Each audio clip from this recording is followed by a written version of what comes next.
भारत 70 साल पीछे जाने की सोच रहा है और इस सोच के लिए पिछले साल पूर्व राष्ट्रपति की अध्यक्षता में एक कमेटी भी बनाई गई, जिसने अब अपनी 18,626 पन्नों की रिपोर्ट देश की राष्ट्रपति द्रौपदी मुर्मू को सौंप दी है। यह सोच कितनी सही है, कितनी गलत या किस तरह से, ये आप इस रिपोर्ट में जानेंगे और अपनी राय जरूर साझा करिएगा।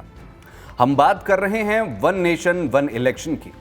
अभी तक यह बात हवा हवाई ही लगती थी, लेकिन रिपोर्ट आने के बाद अब सबके कान खड़े हो गए हैं। वन नेशन वन इलेक्शन का मतलब है पूरे भारत में एक साथ लोकसभा, विधानसभा और पंचायती राज चुनावों को करवाना। इसके लिए पैनल गठन 2 सितंबर 2023 को किया गया था। ये रिपोर्ट स्टेक होल्डर्स और एक्सपर्ट से चर्चा के बाद 191 दिन की रिसर्च के बाद पेश की गई है। एक देश एक चुनाव पर 47 राजनीतिक दलों ने कमेटी को अपनी राय दी। इनमें से 32 ने पक्ष में और 15 ने विपक्ष में मत रखा, जिसमें 4 राष्ट्रीय पार्टियों ने भी इस बात का विरोध किया। इसके साथ ही 3 रिटायर्ड जजों ने भी इसका समर्थन नहीं किया है, जिसमें दिल्ली हाईकोर्ट के पूर्व चीफ जस्टिस अजित प्रकाश शाह, कलकत्ता हाईकोर्ट के पूर्व चीफ जस्टिस गिरीश चंद्र गुप्ता और मद्रास हाईकोर्ट के पूर्व चीफ जस्टिस संजीव बनर्जी का नाम शामिल है। इसके साथ ही तमिलनाडु के चुनाव आयुक्त वी पलानी कुमार ने भी एक देश एक चुनाव का विरोध किया है। इनके अलावा सुप्रीम कोर्ट के सभी 4 रिटायर्ड सीजेआई जस्टिस दीपक मिश्रा, जस्टिस रंजन गोगोई, जस्टिस शरद अरविंद बोबड़े और जस्टिस यूयू ललित एक साथ चुनाव कराने के पक्ष में दिखे। यदि मोटा मोटी इस रिपोर्ट पर नजर घुमाएं तो भाजपा और उनके साथी दलों ने एक देश एक चुनाव का समर्थन किया है, तो वहीं कांग्रेस और उनके एलाइज इसका विरोध कर रहे हैं। राष्ट्रीय दलों में से कांग्रेस, आम आदमी पार्टी, बहुजन समाज पार्टी और भारतीय कम्युनिस्ट पार्टी मार्क्सवादी इस प्रस्ताव का विरोध कर रही है, जबकि भारतीय जनता पार्टी और नेशनल पीपुल्स पार्टी ने इसका समर्थन किया है। इस पैनल में 8 लोग शामिल थे, जिसमें पूर्व राष्ट्रपति रामनाथ कोविंद, अमित शाह, अधीर रंजन जो कि कांग्रेसी नेता है, गुलाम नबी आज़ाद, अधिवक्ता हरीश साल्वे और 15वें वित्त आयोग के पूर्व अध्यक्ष एनके सिंह, लोकसभा के पूर्व महासचिव डॉक्टर सुभाष कश्यप, पूर्व मुख्य सतर्कता अधिकारी संजय कोठरी शामिल थे और कानून मंत्री इस कमेटी के स्पेशल मेंबर है। पैनल ने सुझाव दिया कि सभी राज्य विधानसभाओं का कार्यकाल अगले लोकसभा चुनाव यानी 2029 तक बढ़ाया जाए। हंग हाउस नो कॉन्फिडेंस मोशन होने पर बाकी 5 साल के कार्यकाल के लिए नए सिरे से चुनाव करवाए जा सकते हैं।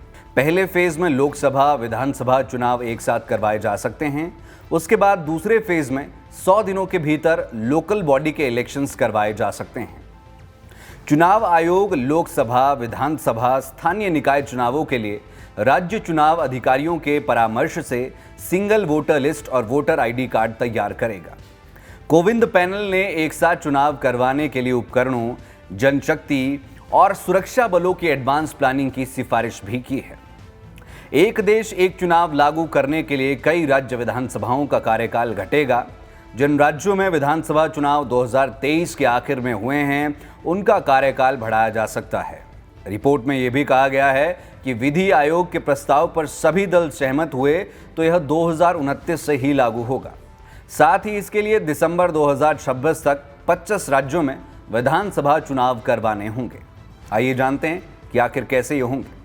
मध्य प्रदेश, राजस्थान, तेलंगाना, छत्तीसगढ़ और मिजोरम विधानसभाओं का कार्यकाल 6 महीने बढ़ाकर जून 2029 तक किया जा सकता है। उसके बाद सभी राज्यों में एक साथ विधानसभा, लोकसभा चुनाव हो सकेंगे।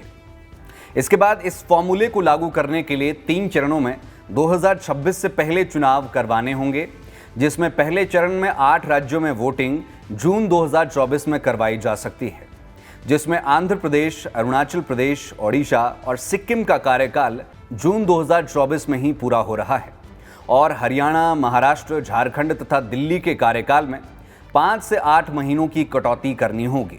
फिर जून 2029 तक इन राज्यों में विधानसभाएं पूरे 5 साल तक चलेगी। दूसरे चरण में 6 राज्यों में वोटिंग नवंबर 2025 में करवाई जा सकती है, जिसमें बिहार का मौजूदा कार्यकाल पूरा होगा, बाद का 3.5 साल का ही रहेगा। इसके साथ ही असम, केरल, तमिलनाडु, पश्चिम बंगाल और पुडुचेरी मौजूदा कार्यकाल इनका 3 साल 7 महीने घटेगा। उसके बाद का कार्यकाल भी 3.5 साल का ही होगा। तीसरे चरण में 11 राज्य में वोटिंग दिसंबर 2026 में करवाई जा सकती है, जिसमें उत्तर प्रदेश, गोवा, मणिपुर, पंजाब और उत्तराखंड में मौजूदा कार्यकाल 3 से 5 महीने घटेगा। उसके बाद 2.25 साल का रहेगा। साथ ही गुजरात, कर्नाटक, हिमाचल, मेघालय, नागालैंड और त्रिपुरा में मौजूदा कार्यकाल 13 से 17 माह घटेगा। बाद में 2.25 साल का ये रहेगा। इन 3 चरणों के बाद देश की सभी विधानसभाओं का कार्यकाल जून 2029 में समाप्त होगा।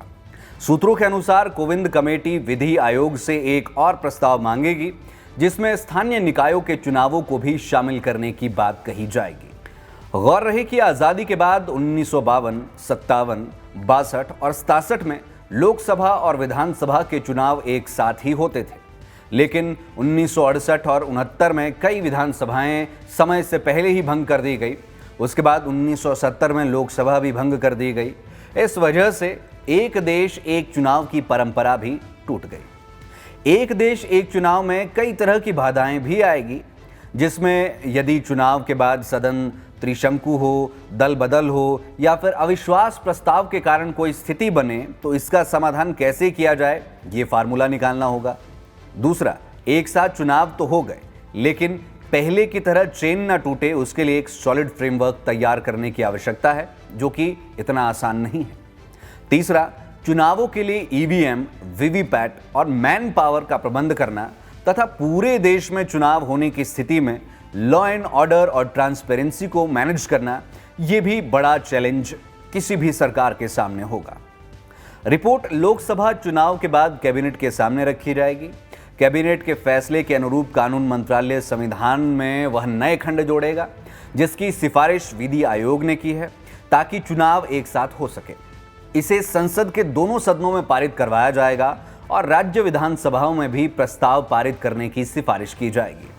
इसके बाद 3 चरणों में 2029 तक लोकसभा और विधानसभाओं के चुनाव एक साथ सुनिश्चित किए जा सकेंगे। यदि इस फ्रेमवर्क पर कार्य होता है तो ये सारे स्टेप्स यहां पर किए जाएंगे। रिपोर्ट में निर्वाचन आयोग, विधि आयोग और कानूनी विशेषज्ञों की राय भी शामिल है। ये जो रिपोर्ट सबमिट की गई है, रिपोर्ट में कहा गया है कि एक साथ चुनाव कराना जनहित में होगा। ओवरऑल जो क्रक्स निकल करके आया है वो ये है कि जनहित में ये होगा। इससे आर्थिक विकास तेज होगा और महंगाई भी नियंत्रित होगी। आपका इस पर क्या कहना है? एक देश एक चुनाव क्या देश के लिए फायदेमंद रहेगा या किस तरह से पूरी चीज़ें रहेंगी? आप कमेंट के माध्यम से हमें बताएं और इस रिपोर्ट पे हमें ये बताने की कोशिश की कि आखिरकार पूरा सिनेरियो क्या है, ये कितना फ़ायदेमंद होगा, नहीं होगा, इस बारे में चर्चा नहीं की गई, लेकिन स्वरूप कैसे होगा और इस जो ये रिपोर्ट है इसका आगे क्या होगा, किस तरह से इसे मैनेज किया जाएगा, ये इस रिपोर्ट में हमने बताने की कोशिश की है। आप भी कमेंट के माध्यम से ज़रूर अपनी राय साझा करिएगा और यदि आप हमें यूट्यूब पर देख रहे हैं तो हमारा चैनल सब्सक्राइब करिएगा, क्योंकि हम आपको बताते हैं देश से जुड़ी हर बड़ी और छोटी खबर।